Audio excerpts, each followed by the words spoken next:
यवतमाळच्या आर्णी तालुक्यातील कारेगाव पारधी बेड्यावरील रहिवाशांना मूलभूत सुविधांच्या अभावामुळे गंभीर समस्यांना तोंड द्यावं लागतंय। पक्क्या रस्त्याअभावी पावसाळ्यात नागरिकांना चिखलातून वाट काढावी लागतेय।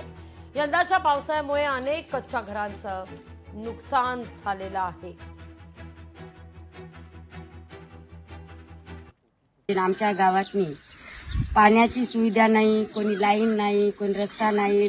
रस्ता नसल्यामुळे आमच्या गावातनी जे घरवार बाहेर राहते त्यांना आम्हाला उचलून न्यावं लागते आणि बिमार पोरं राहते त्यांना पण आम्हाला उचलूनच गावात घेऊन न्यावं लागतं।